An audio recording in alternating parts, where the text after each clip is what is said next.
Ang low pressure area sa silangan ng Mindanao ay opisyal lang naging isang bagyo o tropical depression bagyong Berbena at ngayon ay papalapit na sa Surigao area habang may dala pang malalakas na ulan mula sa shoreline at amihan. Magandang araw Pilipinas, ito ang Pilipinas Weather ngayon. Narito na ang pinakabago at opisyal na update tungkol sa Tropical Depression Berbena. Kasalukuyan ng gumagalaw papuntang Mindanao at Visayas at may dala pang mas malawak na ulan dahil sa shoreline at northeast monsoon o hanging amihan. Hindi ito malakas na bagyo pero ulan at pagbaha ang pinakamalaking panganib. Kaya manatiling nakamonitor dito sa ating channel. Kung bago ka lang sa ating channel, please like, share, and subscribe para lagi kang updated sa panahon. Salamat sa iyong suporta.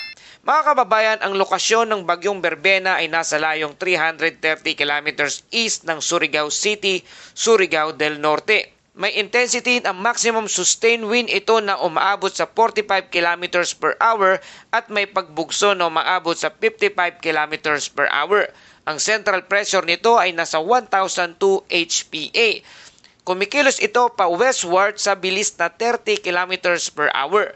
Ang tropical cyclone winds nito ay umaabot sa hanggang 200 kilometers mula sa sentro ang malalakas na hangin. At dahil dyan, tropical cyclone wind signal number 1, minimal to minor impact lead to 36 hours na may strong wind na 39 to 61 kilometers per hour nakataas na sa lugar ng Luzon, Southern Occidental Mindoro, Southern Oriental Mindoro, Romblon, mainland ng Masbate. Sa Visayas naman, Eastern Samar, Central and South, Samar and Central and South at sa bandang Biliran, Leyte, Southern Leyte, Northern and Central Cebu kasama lahat ng lungsod, Bantayan at Camotes Island, Bohol, Northern Negros Occidental, Northern Negros Oriental, Iloilo, Capiz, Aklan, Antique at Guimaras. Sa lugar ng Mindanao, Dinagat Island, Surigao del Norte, kasamang Siargao, Bucas Grande, Northern Surigao del Sur at Northern Agusan del Norte, mga kababayan, nakatas na ang signal number 1 sa mga lugar na ito. Heavy rainfall dulot naman ng shoreline at pinagsamang bagyong Berbena. Mga kababayan, malinaw na ulan ang pinakamalaking panganib, hindi ang hangin. At dahil dito meron tayong severe winds, bukod sa mga lugar na mayroong signal number 1, magiging mahamog din at may occasional gust o napagbugso ang mga lugar na direktang tinatamaan ng hanging amihan. Ngayong araw sa bandang Luzon, Visayas, Caraga at Davao Region, November 25, bukas araw ng Martes sa bandang Luzon, Visayas, Northern Mindanao, Caraga, Davao at Sarangani.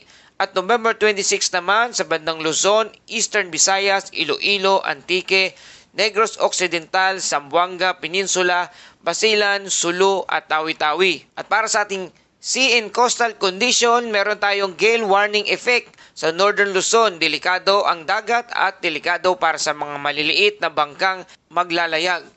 Very rough seas na umaabot hanggang 4.5 metrong taas sa lugar ng Batanes. Stay in port at bawal bumiyahe muna sa ngayon. Rough seas naman na umaabot sa 3.5 metrong taas sa lugar ng Cagayan, Isabela, Ilocos, La Union, Aurora, Northern Samar, East Coast ng Albay, Sorsogon, Eastern Samar, Dinagat, Pulilo Island at Catanduanes at sa West Coast ng Pangasinan. Rough seas naman umaabot ang alon ng 3 metro ang taas sa Surigao del Norte, Surigao del Sur, Southern Leyte, Biliran, Cebu, Bohol, Northern Negros Occidental, East Coast ng Capiz at Iloilo. Habang moderate to rough seas naman na may alon na 2.5 metrong taas sa Camarines Sur, Davao Oriental, Masbate, Samar, Mindanao, Samar, Mindoro, Palawan, Aklan at Antique. Paalala sa ating mga kababayan, ang mga maliliit na bangka ay huwag munang maglayag sapagkat delikado ngayon ang karagatan. At para sa ating track and intensity forecast ng Bagyong Berbena, ang direksyon nito ay pa west-northwest at posibleng maglandfall o tumama o dumaan sa northeastern Mindanao ngayong tanghali hanggang hapon. Tatawid sa Visayas, Northern Palawan mula ngayong araw hanggang bukas, November 26. By Wednesday, lalabas na ito sa West Philippine Sea. After netong mag-exit ay posibleng lumakas ito bilang isang tropical storm. Mga kababayan, importanteng paalala kahit hindi tumama ang sentro sa inyo ang bagyong Berbena, ang ulan at pagbaha pa rin ang pinakadelikado sa buong silangang bahagi ng bansa. Kaya manatili po tayong nakaantabay, nakatutok sa anumang mga anunsyo ng ating local government unit at ng advisories mula sa Pag-asa. Bagamat sinasabi nating hindi ito malakas na bagyo ang bagyong Berbena, gaya na sinabi natin, ang ulan at pagbaha ang pinaka inaantabayanan o pinaka epekto nito sa mga lugar na madalas bahain. Kaya patuloy tayong mag-ingat. Sa ating kabuuan ng ulat, ang bagyong Berbena, tropical depression pa rin pero may malawak na dala ng ulan. Signal number 1 sa malaking bahagi ng Eastern Visayas, Central Visayas, Northern Mindanao at ilang bahagi ng Luzon. Habang shoreline at amihan, dagdag sa ulan at malakas na hampas ng hangin sa bandang hilagang Luzon. Para sa ating mga sea travelers, delikado po muna ang pagbiyahe ngayon sa ating mga karagatan at manatili po muna tayo sa pantalan at hintaying humupa ang bagyo.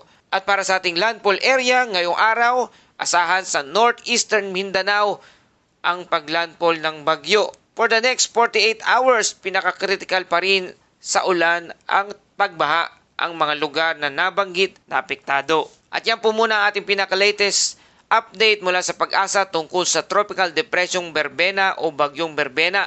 Manatiling nakaantabay dahil nagbibigay na kami ng sunod-sunod na real-time update habang papalapit ang bagyo habang tumatawid ito sa Mindanao at Visayas area. Mga kababayan, ang bagyong Berbena ay pangatlong bagyo na sa buwan ng Nobyembre at ika-22 bagyo naman sa taong 2025. Patuloy po tayong nakaantabay sa lahat ng abiso at advisory ng mga ulat, weather update dito sa ating bansa. Salamat sa inyong patuloy na pagtudok at pagtangkilik dito sa ating channel. Para lagi ka updated sa panahon, please like, share, and subscribe. Salamat sa inyong suporta. Ingat lagi mga kaibigan, lalo na sa mga delikadong lugar. Ito ang Pilipinas Weather ngayon na lagi nagpapaalala, mag-ihanda, mag-iligtas, mag-alerto. Ingat tayong lahat.